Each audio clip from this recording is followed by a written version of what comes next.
Hola i benvinguts a la història i altres contes. En el vídeo d'avui recorrerem la prehistòria de la península Ibèrica des de l'arribada dels primers homínids fins a l'edat del bronze. Allà anem!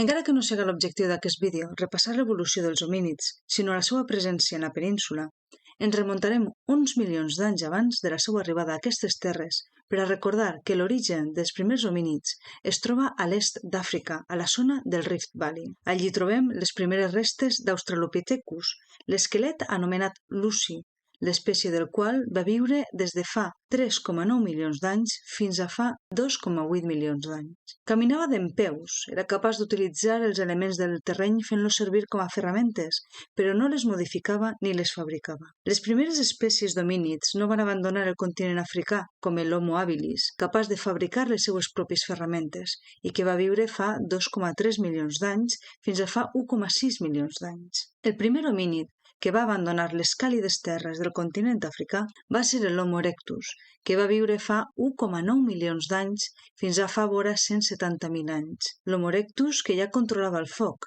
es va estendre per Àsia i Europa. A aquesta espècie podrien pertànyer les restes dels jaciments granadins d'Orce i, per tant, els primers habitants de la península Ibèrica. Si parlem de fòssils d'homínids més antics trobats a la península Ibèrica, ens venen al cap els jaciments d'Orce i d'Atapuerca. En el primer es troba en 1982 el conegut com a crani d'Orce, o fòssil DM0, encara que en l'actualitat està en revisió. I més recentment una dent de llet, fòssil BL02 J54-100, o niño de Orce, amb vora 1.400.000 anys. Aquí encara no se li ha assignat espècie concreta d'homínid. Juntament amb els fòssils abunden les restes de materials manipulats per homínids i una gran quantitat de restes de fauna que permeten estudiar el paisatge on van viure els primers habitants de la península. Però el jaciment que més restes ens ha proporcionat és el d'Atapuerca, a la província de Burgos. Està considerat el jaciment més important d'Europa, on hem trobat restes d'Homo antecessor, heidelbergensis, neandertals i sapiens, així com una gran quantitat de ferramentes i restes de fauna. Els descobriments que contínuament es realitzen en aquest jaciment van ampliar l'antiguitat de la presència humana en la península, fins a arribar a 1.300.000 anys d'una mandíbula trobada en la cima de l'elefant, encara sense assignar cap espècie. Anem a detindre'ns en una espècie concreta, l'Homo antecessor, de qui s'han trobat gran quantitat de restes al nivell 6 de la Gran Dolina d'Atapuerca. Es considera una espècie intermitja entre l'Homo erectus i el Heidelbergensis, tot i que aquesta espècie està ara en revisió. Amb una antiguitat de 900.000 anys, el seu nom significa humà explorador. Les seues característiques mesclen elements arcaics i moderns. Podria tractar-se de l'últim avantpassat comú de neandertals i sàpiens. Tenia una capacitat cranial de 1.000 centímetres cúbics, un poc inferior a la nostra, i una altura d'entre 1,65 i 1,75 metres. Van fabricar indústria lítica de tipus olduvaiense o modeu per al processat de la carn, obtinguda mitjançant la caça en grup o d'animals morts. Podem observar marques d'aquestes ferramentes als ossos d'animals associats a les restes humanes, però també els trobem en ossos humans, cosa que pareix indicar que practicaven el canibalisme. En la imatge podem veure la reconstrucció de l'aspecte de l'individu H3, abans anomenat Niño de la Gran Dolina, però que segons els estudis més moderns sabem que es tractaria de la niña de la Gran Dolina, sent la representació de la dreta la més actualitzada del seu possible aspecte. Al jaciment d'Atapuerca també abunden les restes d'Homo heidelbergensis o preandertal, una espècie amb vora 400.000 anys d'antiguitat. Eren més alts i corpulents que els antecessors i podien arribar al 1,80 m d'alçada i els 100 quilos de pes. La seva capacitat cranial era de 1.200 centímetres cúbics, similar a l'actual. Eren caçadors, especialment de bisons, abundants en la zona fa mig milió d'anys. Dominaven el foc i fabricaven ferramentes complexes com els bifassos. Tenien llenguatge i enterraven els seus morts. Anem a detindre'ns en dos dels individus trobats a Atapuerca. El primer és el corresponent amb el crani 5, conegut com a Miguelón. Sabem pel seu crani que va patir un flemó que va deformar la seva cara i que li va provocar forts dolors i possiblement necessitava ajuda per a alimentar-se. Un altre descobriment important és el crani 14, el 2001, conegut com a Benjamina, la més volguda, amb una antiguitat de vora 400.000 anys. Pateix una deformació coneguda com a cranicintosi, fusió primerenca de les parets del crani, una malaltia rara que a l'actualitat s'opera abans del tercer mes i que causa lesions en l'encèfal, lesions en la capacitat motora. Va arribar als 10 anys d'edat, la qual cosa ens indica que va ser cuidada pel grup, igual que Miguelón. El jaciment d'Atapuerca també ha mostrat restes de neandertals. L'Homo neanderthalensis es va expandir des d'Orient Mitjà fins a Europa des de fa 400.000 anys fins a la seva desaparició, fa aproximadament 28.000 anys. Els seus ossos ens mostren una complexió física molt robusta, amb extremitats un poc més curtes que les nostres. El seu pes rondava els 84 quilos. La seva altura mitjana estava al voltant d'1,70 o 80 i les dones eren 10 centímetres més baixetes. Adaptats als climes gelats d'Europa, la seva capacitat cranial era major que la nostra i arribaven als 1.500 centímetres cúbics. Els seus cranis mostren arcs supraorbitals forts, front baixa i sense mentó. Tenim indicis clars de que cuidaven els malalts, com ja vam veure amb els preneandertals, i realitzaven enterraments. El seu estil de vida es correspon amb el dels caçadors-recol·lectors paleolítics que estudiarem a continuació. Els neandertals, abans de desaparèixer fa vora 30.000 anys, van coincidir amb l'Homo sapiens arribat des d'Àfrica. Avui, gràcies als estudis genètics, sabem que va haver mescla entre les dues espècies, ja que els humans euroasiàtics actuals compartim amb els neandertals entre un 1 i un 4% del nostre genoma. La nostra espècie, l'humà modern o Homo sapiens, es va desenvolupar a Àfrica. Les seues primeres restes daten de fa 195.000 anys. L'Homo sapiens presenta un crani arredonit i amb mentó.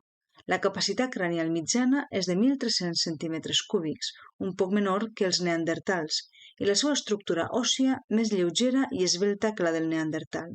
Es calcula que va eixir d'Àfrica fa vora 100.000 anys per Orient i es va expandir per Europa, provocant o coincidint amb la desaparició del neandertal. Podem datar la seva arribada a la península fa vora 39.000 anys.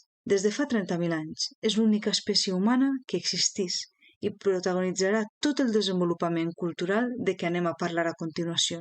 Dividim la prehistòria en 3 grans etapes: el paleolític, el neolític i l'edat dels metalls.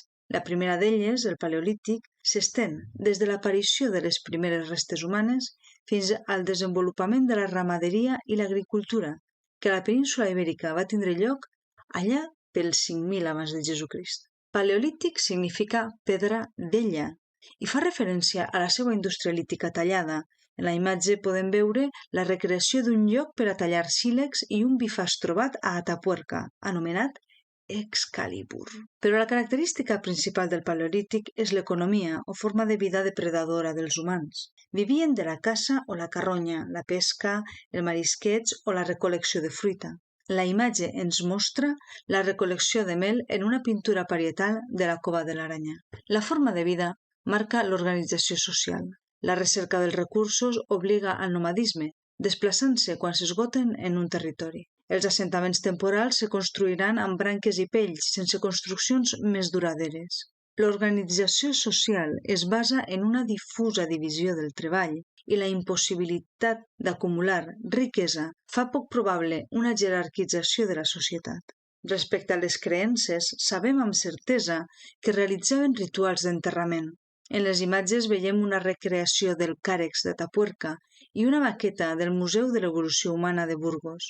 Aquestes pràctiques ens porten a pensar en algun tipus de reflexió sobre la mort. És probable que en el camp religiós tingueren unes creences de tipus animista, és a dir, que atribuïen a certs animats, a objectes inanimats i a elements naturals una ànima o principi vital en què es podria influir mitjançant rituals màgics. La segona fase de la prehistòria, el neolític, es va iniciar a la península ibèrica al voltant dels 5.000 abans de Jesucrist.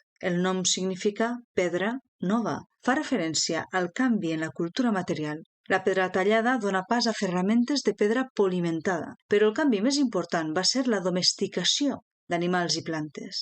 Hi ha un debat entorn al fet de si la revolució neolítica a la península es deu a processos d'evolució autòctona o a l'aculturació procedent d'Orient Mitjà, on es van iniciar tant l'agricultura com la ramaderia. Des del punt de vista econòmic, el neolític va suposar el canvi d'unes formes de vida depredadores a unes formes de vida productores, amb el desenvolupament de la ramaderia i l'agricultura. Els gossos, fa 14.000 anys, les cabres, les ovelles i les vaques, fa vora 9.000 anys, van ser els primers animals domesticats. Més tardana va ser la domesticació dels vegetals com el sègol, llentilles, blat, entre fa 9 i 7.000 anys. Les noves formes de vida van provocar un canvi en l'utillatge amb eines necessàries per al treball dels camps o per a moldre el gra, com els molins que veiem a la imatge. Durant el Neolític es va generalitzar l'ús de la ceràmica i la cistelleria amb diferents tipus de recipients per a la conservació i l'emmagatzematge dels productes. Les tècniques de ceràmica van ser diverses, però el torn de cantarer no es va utilitzar fins a l'arribada dels fenicis. Per a la fabricació de teixits es va començar a utilitzar el fus i teler. El desenvolupament de l'agricultura va provocar un altre canvi essencial en les formes de vida. El ser humà abandona el nomadisme i es fa sedentari. La diversitat de funcions i l'especialització augmenta. La possibilitat d'acumular riquesa augmenta la jerarquització social, com es pot observar als aisobars funeraris. Les creences també evolucionen cap a cultes relacionats amb la fertilitat i els cicles agraris. Ens detindrem un moment en una de les expressions artístiques més notables de la prehistòria a la península ibèrica, l'art rupestre parietal, en parets. Els pigments utilitzats els extraïen de diversos elements minerals, com els de la imatge, hematita, limonita, goethita, roques de les quals s'extrau el ferro i que podien generar colors rogencs, grocs i negres. Els mesclaven amb elements grassos que feien d'aglutinant i els aplicaven amb pinzells o amb les mans. Desconeixem les motivacions dels humans de la prehistòria per a pintar en les seues coves o abrics rocosos. Són moltes les teories sobre aquest tema. Podria tractar-se de creences religioses i els llocs amb aquestes pintures serien santuaris. O bé podrien formar part d'algun tipus de ritual o cerimònia religiosa, algun tipus de màgia simpàtica per atraure la caça. Altres teories parlen de marques del territori. La veritat és que no sabem si tenien una funció o les van fer perquè sí. Dividim les pintures rupestres de la península ibèrica en dos estils, el franc cantàbric i el llevantí o mediterrani. L'art rupestre franc-cantàbric el trobem en la zona oriental de la cornisa cantàbrica i el sud-est de França, destacant les coves d'Altamira i Tito Bustillo, totes dues a Cantàbria, o la de Lascaux, ja a França.